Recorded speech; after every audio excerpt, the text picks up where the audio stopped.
Welcome back, everyone. This is the Modern Sage Podcast, a place that you can come to be inspired and informed to live a life that you love. As you know, I'm very excited always to present these podcasts to you, and today is no exception. Before I introduce our special guest, let me just give you a couple of reminders. One, for my own book, Overcoming Toxic Emotions, I thank you to those who have left reviews. And if you haven't yet, please do on Amazon or Goodreads or wherever you choose. It's really helpful to keep the book in the presence and alive for other readers to choose from. Also, you can watch these podcasts on my YouTube channel, which is youtube.com/Leah Guy.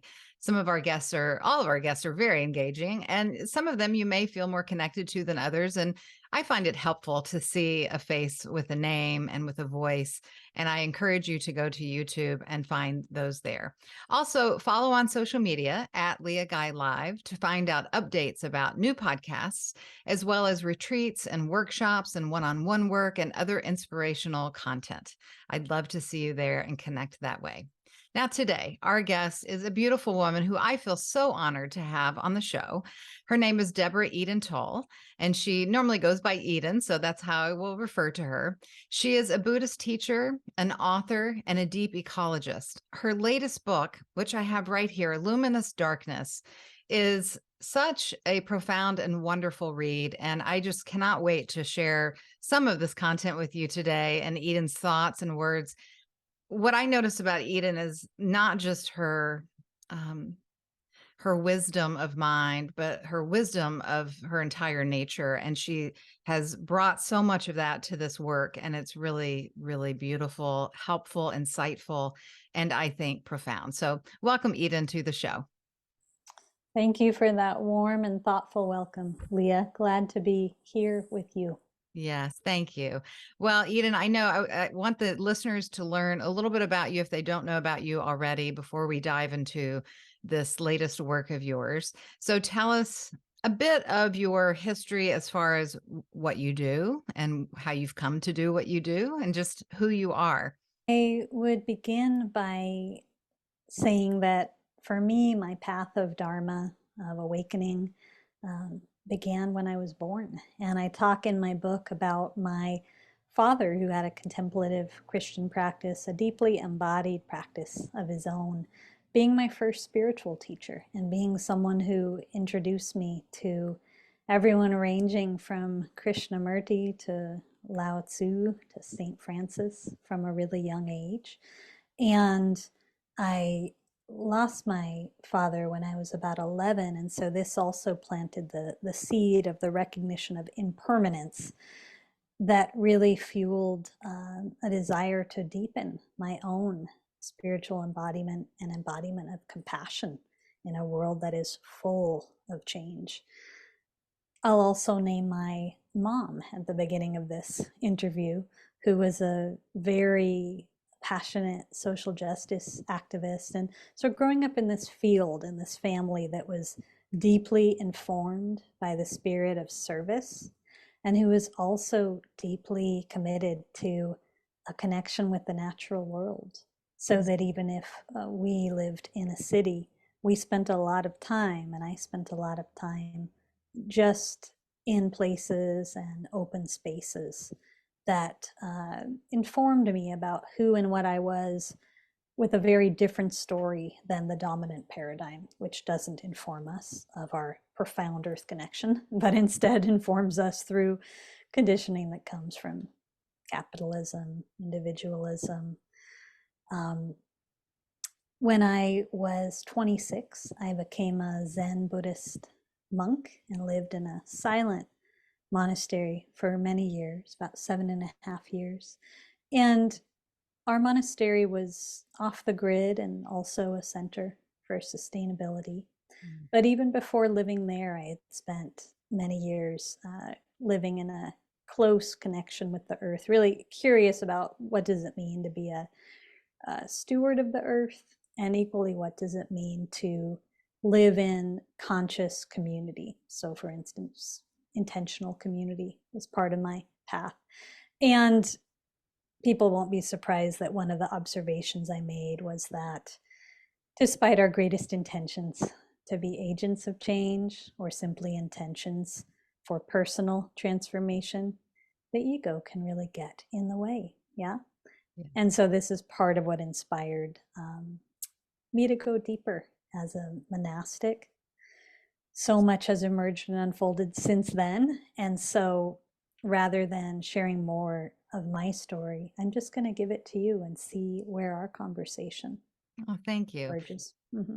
What I find interesting in your story, well, many things, but first of all, that your family, although deeply rooted in the Christian faith, it sounds like, was also introducing you to a variety of traditions. Is that correct? Close to correct. So I actually had a Christian father and a Jewish mother, and they were both hippies, and they were really committed to the notion that each and every one of us has our own spiritual path to find, and that path will be perhaps the most important thing in our life. So they shared a commitment to introducing us to different wisdom streams rather than putting an expectation onto us of Mhm. what form that spirituality took. And so I drew from both of their traditions and from many more. Yeah. That is so beautifully supportive. I, to work through the feeling of envy here. It sounds beautiful in the sense of, and I know for many people who've felt forced or pushed or coerced or bullied or a variety of things in order to believe a certain way. And so I just find it so refreshing. Yeah, it's so interesting because even today, when I'm working with people who I mentor and teach who are so on fire about the transformative nature of meditation as a way of being, that at an early point in their practice, they might want to begin to put it on their family or their Right. loved ones, like everyone should walk this path. And I just remind people of the generosity of letting our community, our loved ones be, of modeling our practice and letting people come to us when they say, hey, there's kind of an inner radiance going on with you. There's a deeper peace in you that I didn't used to see. There's a way you seem to not take life personally in ways you really used to. And I want to know what you're up to. So we let people come to us rather than putting it onto them. Mm, Yeah. It's so yeah. generous. Yeah. Yes, it Yeah. really is. Yeah. And the other thing I'd like to note that I'm sure, stands out for most people that you encounter is the commitment of yourself as a 26-year-old, while most people are out partying and drinking and running around and trying to figure out what to do with their life, that you went a more internal or faith-based path to explore. That's quite a commitment at that age, at any age, but in particular, 26. Yes, it took some courage or chutzpah, yeah, to give away one's belongings, to set aside what I had been engaged in and found important at that time, to say bye to loved ones. And I think one of the things, as I reflect on your statement, that I'm aware of is, you know, from a very young age, I experienced loss and grief. And even beyond losing my dad at the age of 11, within the next decade, a number of other really near and dear people to me passed. And it simply opened up a much wider perspective. There Hmm. wasn't really room for, even as a teenager, the illusion that we could just spend our time getting lost in recreation, or that that's the most valuable thing, without also touching and welcoming Hmm. the deeper undercurrents of our experience. Hmm. And so, even though I've always been someone that's embodied a lot of joy, for me, joy and grief are two sides of the same coin, just two Yes. equal expressions of our love for life.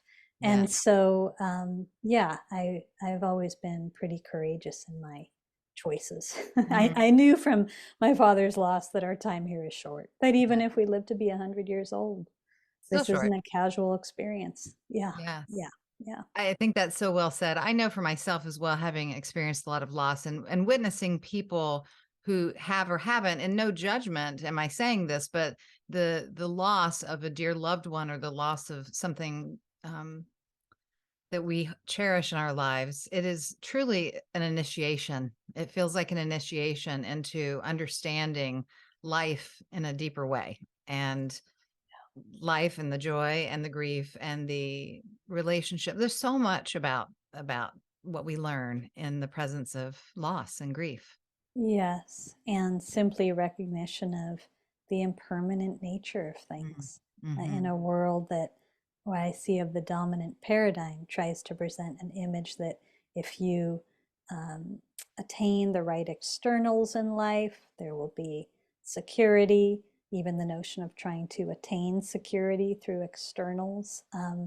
And we're facing a time in human history right now that is more unknown and uncertain and ever changing than any of our ancestors faced. So it's a really good time to wake up to the teacher of Mm. impermanence and to who and what we are beyond this limited human trying to invest in externals as our security rather than waking up to a much deeper, more potent and powerful sense of security within. Yeah. Yes, yeah, Yeah. thank you. Yeah. I always like to ask a few personal questions on this podcast, and they won't get too personal, but I um love personal questions. Go for okay, it. good. Okay. So for our listeners and also for myself, because I want to know, in your presence, due to your meditation practice, I'm sure, and your studies and your commitment, and I can't imagine myself living in a monastery for 7.5 years, although I was a missionary, but we were very active and, teaching kids in the community. Um, my question is, how do you experience your, whether it's inner child, how do you cut loose and let it rip? Do you love to dance? Do you love to laugh? Do you love funny movies? Do you love, what really gets you excited and in that play place? Sure. So, for the record, all of life excites me. When we become more and more present, we become awake to a playful, alive, with childlike wonder, engaged, sensuous, erotic relationship to life all of the time. Mm. Just to underline what I'm pointing to, before we wake up to that quality of presence, we spend a lot of time with thinking mind as our center of gravity. Does that make sense? Yes. So this as center of gravity is a really serious place. It's a really limited place. It's a really heavy place. I was talking this morning with my Sangha, my meditation community, about just a memory years ago of kind of waking up from not a lot of sleep to this kind of um, mind in turmoil, early morning, just sort of a sense of like Eden's turmoil, like it was habit of when we can focus too much on the separate self as who we are. And waking up in that moment alongside to this vast, generous, compassionately neutral, spacious awareness that is the invitation of our meditation practice to recognize the both experiences and to wake up to this spaciousness as who we really are. Mm-hmm. Spacious presence is such a source of joy. When you say cut loose, that phrase makes me laugh a bit because um, when we're connected more with spacious presence, our internal wilderness, as well as our connection with the external wilderness, are much more intact. Does that Mm. make sense in your Yes, experience? definitely. Yeah. And so there's almost less of a need to cut loose Right. because we're not living from like the rigid place of the thinking mind, Yeah. right?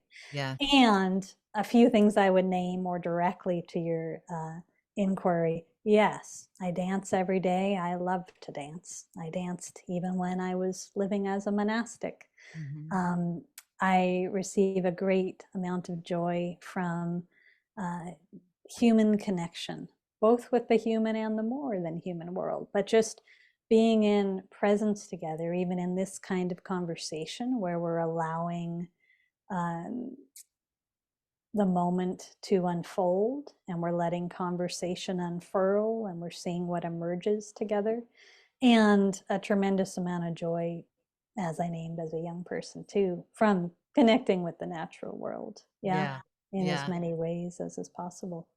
Thank you for sharing that. I think, in listening to you talk and reflecting, and maybe this is true for some of our listeners, that experience of the limited mind, for example, like dancing, because I too love to dance.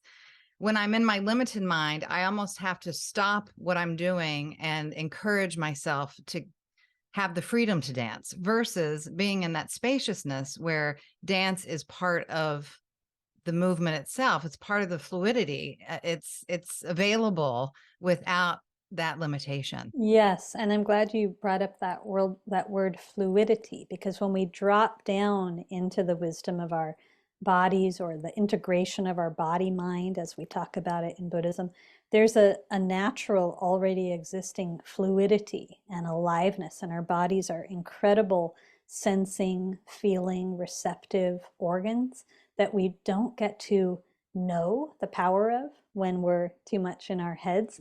And so this fluidity, uh, this is how we experience the connectivity of all of life. And think about it, when we're dancing, there's not an I making dance happen. There's Right. not a separate self managing or controlling or directing dance. We're emptying out and allowing the dance to dance us. And in a way, meditation teaches us to live this way, to let life live through us, even in sitting meditation, to let the breath breathe us. We're letting go of the I that exhausts a lot of people as a separate self standing outside of life, looking in and assessing, managing, but sometimes trying to control Right. everything. Criticizing all You the got it. things. Yes. Yeah, yeah. Yeah. That's so great. Well, I want to get to this book so we have enough time to unpack some of this and encourage our listeners to read this wonderful work. Again, it is called Luminous Darkness, an engaged Buddhist approach to embracing the unknown. And Eden, I have to share with you that I never this is not a comparison in any regard, but my own work in recent months has been about the darkness.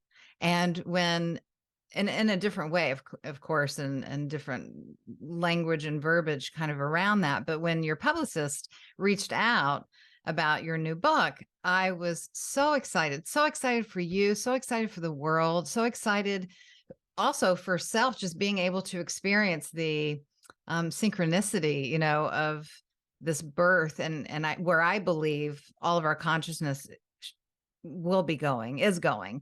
And when I looked at your website, this book and this work, one, there's so many wonderful quotes that are available in this book and that are on your website for those who are interested in looking at that. We'll share her website shortly, but it's just full of, I fear to give it any words because I want you to tell us about it. I don't want to contain it too much, but it's just so full of wisdom and perspective of how we can experience not only darkness as a collective culture and the just shifting our thinking about what that means, but our own personal stories and experiences and how we work with that truly as an agent for spiritual growth. And as the title suggests, and as this work we talk about recognizing that without sounding cliche, because I think in social media and a lot of teachers these days, we're giving these cliche terms to what doesn't kill you makes you stronger, those kinds of things. This is something different. This is an invitation. And I just think it's so beautifully done. So tell us a little about the impetus for the book and your personal growth or healing or desire for the book, if you will. Sure. Yeah. And I think first I'll just respond to what you shared about your own experience of really turning towards and embracing more of the darkness. And in my observation, I really feel and sense a growing community, a growing movement in this Yeah. time. And so I really trust the divine timing of this book coming out, and the number of people from so many different walks of life who I've heard from, who this resonates with, and who it's so aligned with their practice and direction. Um, so for me, when this book emerged like as a seed germinating within me, when I first heard the calling, I think I felt just a slight contraction or resistance, like, oh, okay, I'm being called to write a book about darkness. This is going to be a big endeavor.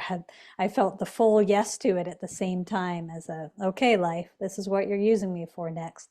And it made full sense to me as I took time to sit with and let the message of this book unfurl within me, because I do feel that my path and my unique gifts as a teacher as well have to do with what I've named in the book as a path of embracing endarkenment alongside enlightenment. And for me, we might first acknowledge that embodied meditation and awakening is not about seeking transcendence, trying to get to the light by pushing away the dark. It's not about trying to attain revelation, but learning to surrender to and rest in the fertile darkness from which revelation arises, the luminous darkness. In this book, rather than giving a solid definition about darkness or luminous darkness, I offer different doorways to people, and I write both offering experiential practice and inquiry, so people can really turn to their direct experience as guide. We've all learned how to be passive consumers, both of what someone else has said or written or of the conditioned mind. And so part of waking up is dropping that passive consumption and really turning to our direct experience. But for me, the seed of the book first arose actually through what I would describe as a mystical experience under the night sky during a retreat I was teaching in Big Sur, that set me off into about 3 weeks of kind of being in this cocoon of transmission about the medicine of darkness now in this time, and why it was useful and important for me to put some of these teachings into words through my voice. And it made complete sense for my path, both as a female Dharma teacher, someone who's been an environmental and social justice activist, as someone who's experienced loss, as someone who's been engaged in shadow work for years, life giving me plenty of shadow to work with. Yes. um, and as a deep ecologist, who recognizing that the natural world is our greatest teacher.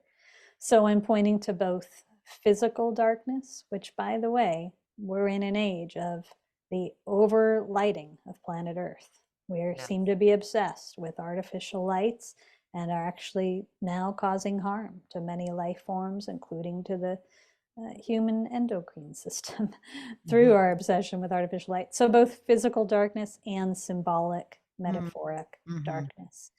And I'll just name that so many wisdom traditions throughout history have really revered darkness as a great spiritual teacher, an instigator for spiritual growth, as you pointed to. And human beings have spent so much time, most of history, under the night sky without this brightly lit world, even the opportunity to use electricity. And I feel that there is a shifting consciousness that comes from losing our deep connection with the mystery as a continual presence in our lives and reminder of who and what we are, and guide.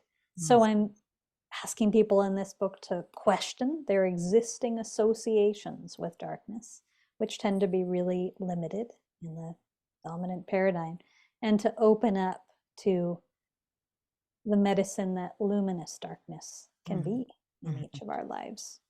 Yeah, Yeah. yeah. It's so much of what you just said and what you say in the book is it's beautiful reminders, it's profound wisdom, and it's helpful. I loved the part about the physical darkness and the artificial lighting that is going on. And I guess embarrassed to admit this, but I had never really thought about our little creatures and how their lives are being affected by 18 to 24-hour artificial lighting in their ecosystem and other places. It makes more, I've made that connection for myself, my own endocrine system, my own circadian rhythm, and how I flow, and that kind of thing. But it really makes so much sense. It's wild. It really is. And just to acknowledge that in today's world, 60% of the earth is artificially lit at night, 90% of the US and Europe. That's tremendous.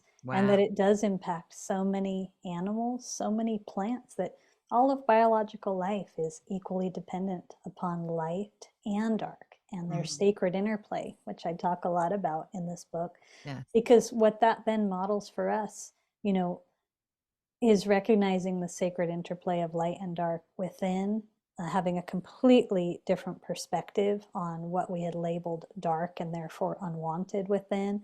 And it also makes us just question this kind of, I find, quite silly and quite harmful modern human anthropocentric orientation to life. Like the human world with its bright lights and its social media and its speed is the real world. Um, it helps us to question this Mm. and to question some of the assumptions that go along with a paradigm that holds light as superior to dark. So, Yes. for instance, preferring activity and summer and speed to restoration and the fallow of winter and quietude and slowness when we need both, right? Mm-hmm. Yeah, Yes. yeah, yeah. I'd like to speak for a minute about the physical darkness as referred to a personal experience, how many of us have, as a child, been afraid of the dark, just the dark itself. And the encouraged message in our society that the dark isn't safe, that the dark is a bad place. Of course, we get that message from our parents a lot of times when we're, coming up of nothing good happens, in the dark of the night. The fear that's propelled in the spirit world and how we shouldn't interact at certain times. There's all kinds of negative reinforcement of just being afraid of dark. And I just love to hear from you a little bit more, or now for our listeners, of how that has impacted not only just our physical health, but our mental health and our emotional health. Yes, yes. Well, for one thing, it feeds fear-based mind. It feeds fear as one of the expressions of separate self that we then hold on tightly to. Just for listeners, just so we can have a really honest conversation here, to acknowledge that, yes, it's true. And I grew up in a city, so I can stand by this, that we've created a world and there are environments people are living in, and certainly experience of being a woman, knowing at certain places that it's not going to be safe to walk at night. And we're not discounting any of that. Right. We're not discounting that. But we are acknowledging this basic underlying fear of darkness and the way it's held on to as reality, and the way that um, it perpetuates Mm-hmm. instead of a reverence for, peace with, healthy openness to the unknown, Mm-hmm. the mystery, by the way, from which we all came and to which we will all return, the hidden dimensions in life. that which we can't see visibly.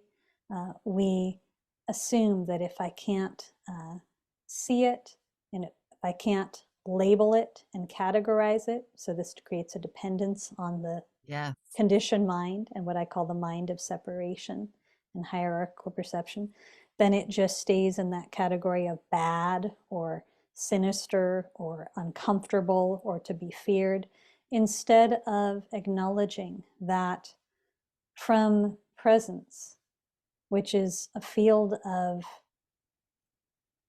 palpable and innate interconnection, we have the qualities within to meet the unknown with greater respect, with Mhm. greater kindness, without assuming that this translates in so many ways from the unknown is scary to Mhm. different than me is dangerous. And Right. so this kind of perception I'm talking about, it feeds everything from systemic racism, right? Yes. To a complete disconnect from the natural world and the wilderness. We're not each conditioned to have an embodied relationship with the wild, but rather to put nature in categories and maintain a sense of separation from nature. Mhm. It feeds xenophobia. It feeds self judgment and criticism. It feeds people feeling shame and shaming others about anything that's unwanted or uncomfortable or different. That all gets put in the category or under the label of dark. And this causes tremendous harm. Yes. Darkness is neutral. The English dictionary, the Merriam-Webster dictionary, defines dark as the absence of light. And just this orientation is so bizarre. If Mhm. darkness is not the absence of light, what is it the presence of? What is darkness? And so I invite people through meditations, through experiences, to really sit with what darkness as a benevolent ally in spiritual growth actually is. Yeah. One more piece I'll add, and I know we're covering a lot of territory in a short period of time, but in meditation, we're invited to experience and learn and taste what it actually means to rest in emptiness, to let go, to go beyond the doing mind, the Mm. mental efforting that people have been conditioned to put into everything, right? Yes. And this fertile emptiness is darkness, the field of all possibility, the unformed. We've been conditioned to be so much more comfortable with what we can see Yes. rather than what we simply sense. And Right. I believe it's time, because we're facing such global uncertainty and such big challenges, Mhm. to very much deepen our embodiment of our sensing, feeling body beyond this kind of mind of separation. Yeah. I couldn't agree more. It's so beautiful. I love hearing you speak, and I could listen to you speak all day. I wanted to share with you when I mentioned about coming to some of this similar type of work myself, and for the listeners, some people know that I moved to this location the day of lockdown, not because I knew of COVID, but I had purchased my home, and it just happened to coincide with lockdown. And while I will say, like many of us, I had felt like I'd done a lot of self work and spiritual growth work and healing through traumas and shifting mindsets and meditation and all kinds of things. I bought this home in the middle of the woods. And while there is a street right across the street that has some activity, it's not very well lit. But I found myself here at the beginning of COVID with no street lights, no lights in my woods, did not know anyone in town, did not have any neighbors. And I came to this place of more darkness than I had experienced in a very long time.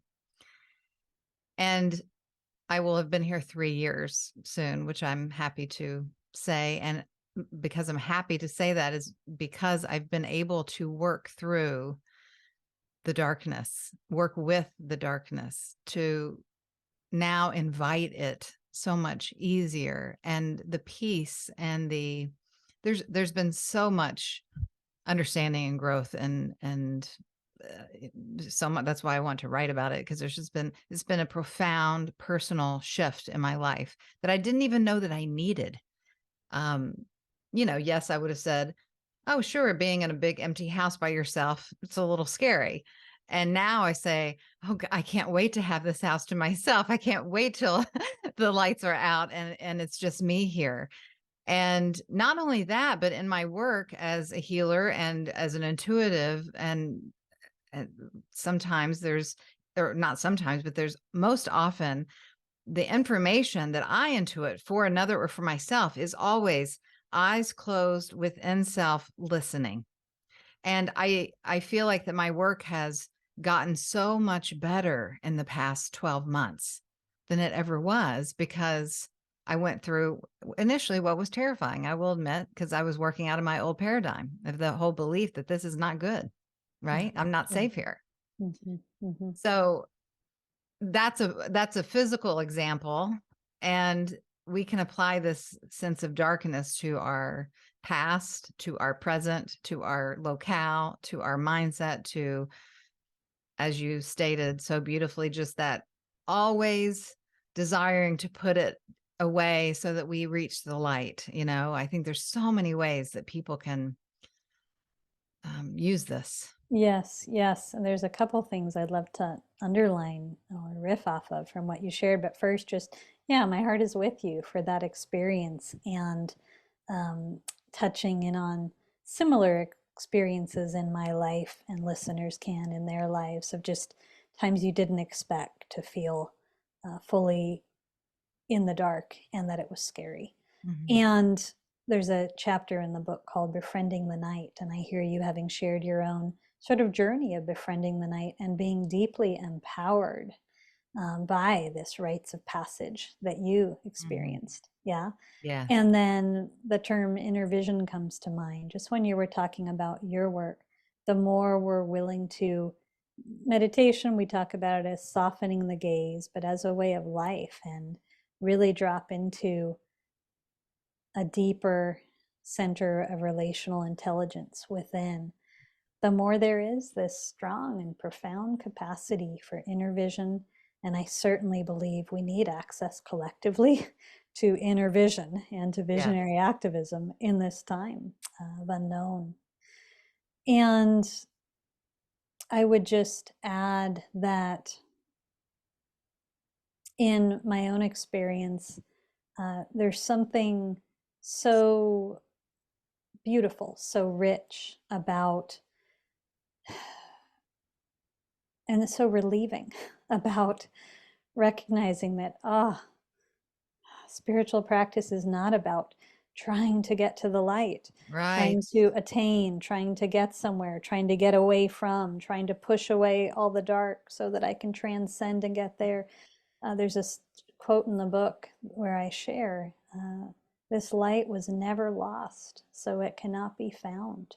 It was never lost. It's who and what you are. It's always here. But if we're positioning to the notion that our practice is about self improvement, or trying to get to enlightenment, or trying to finally clean up Mhm. our dark shadows in an urgent way, we miss the boat, Yeah. and we take it into a practice of efforting and doing rather than relaxing into the already existing uh, wholeness. And this is the sacred interplay. This wholeness contains both light and dark, both emptiness and fullness, Yeah. both receptivity and expression or action. Mhm. So it's such a relief to wake up to that, to Huge relief. recognize. It's the relief of the duality of how we witness most of life, right? It's we d- and how did that serve us? When we really look at how does the duality serve us, it's mostly just about control, essentially, correct? The idea that we are in control, or that things are in control, or that things make sense, or anything to give us some sense of false security. Very much about this illusion of control. Yeah, yeah. And in my second book is called Relational Mindfulness, and I talk about three kind of habit patterns of the conditioned mind that it can just be fun for people to investigate. Like, how does that operate within me? And the first one is just the notion there's something wrong. The part of the mind just looking for what's wrong? What's wrong with me? What's wrong out there? What's wrong with them or with the weather? And the great distraction that that habit can be, the source of suffering that can be. The second being a story that plays out in a lot of people's minds. There's not enough, fill in the blank. Hmm. Whether it's not enough time or resources or love or just not enough. Yeah. And the third being this story, there's something I've got to do right now.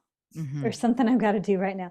Not to discount from the fact that we're all creatively engaged beings, but that in each moment there's something to do rather than non doing as a Hmm. choice, rather than just being, Yeah. surrendering to luminous darkness, surrendering to spaciousness, that's enough. So Yeah. each of those three messages perpetuates the assumption that we're not whole as we are, that we're not already whole, that we have to do something or fix something to get there. Yeah. And then that translates into people's spiritual path as like meditation's going to fix me. Hmm. Yeah. Yeah. Yeah.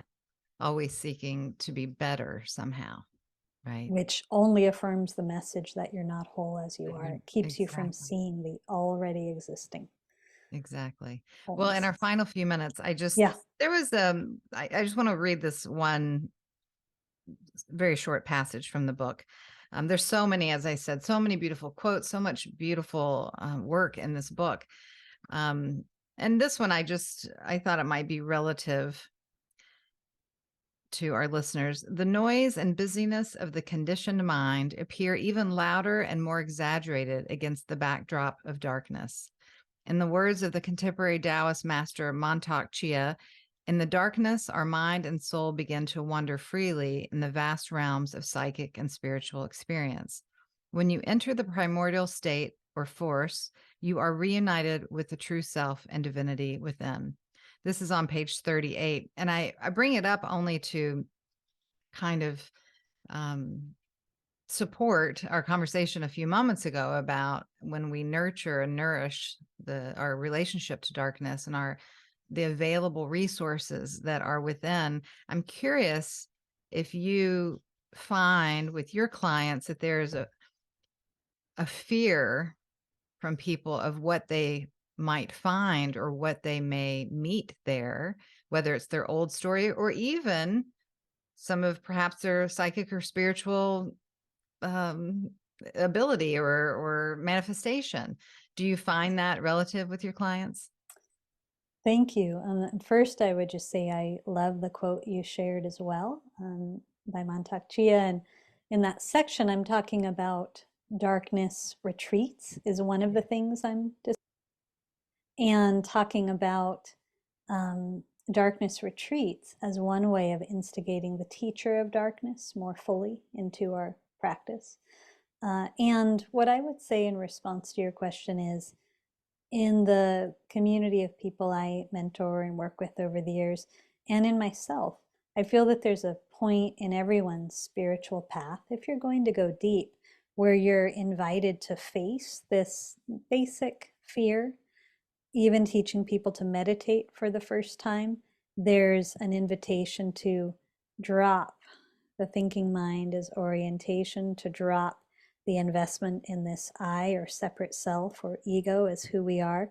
And that can be terrifying at first. Mhm. Going on silent retreat or darkness retreat at first can feel terrifying at the very beginning, because what will, as you say, exist on the other side, or being invited compassionately by a teacher to face a shadow that we've Mhm. always judged. This can feel terrifying. Who Mhm. will I be if I accept that shadow? We assume the worst, Yeah. right? And the beauty is it's natural to have an invitation to work with fear, befriending fear is part of accessing genuine courage through our spiritual pathway. But it's not our fear, it's ego's fear. Only ego or separate self is afraid of emptiness. Yeah. Only ego or separate self. So, in other words, we say that we want intimacy, we want love, we want freedom, but ego is terrified of those things Mm. because that's ego death. Yeah. Right. So when we're Loss. meditating and we surrender into that freedom, there can be a contraction first of, oh, I'm scared to let go of this ego. And then we just surrender and we recognize it wasn't me who was afraid. Right. Yeah. Yeah. Yeah. It's so beautiful. Everyone, I encourage you to pick up a copy of her book, Luminous Darkness. Eden, I'm so happy to have you here. Do you have any final thoughts or words you'd like to share with us?